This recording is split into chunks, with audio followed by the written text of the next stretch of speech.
చేత పిలువబడాలి.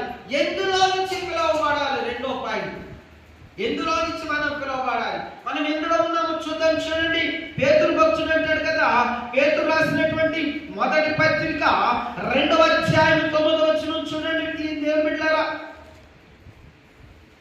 పేతురు రాసినటువంటి మొదటి పత్రిక 2వ అధ్యాయము 9వ వచనం. అయితే మీరు చీకటిలో నుండి ఆశ్చర్యకరమైన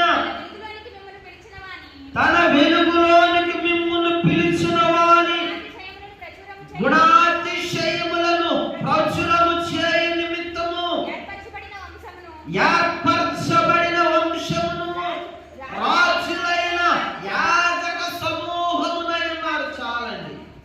ఏమయ్యండి మనం చెప్పండి? పిలవబడ్డాము. ఎందులో నుంచి పిలవబడ్డం అంటే చీకటిలో నుండి పిలవబడ్డాం. ఎందులో నుంచి చెప్పడమా? చీకటిలో నుండి జీవములోనికి, వెలుగులోనికి పిలవబడ్డాం.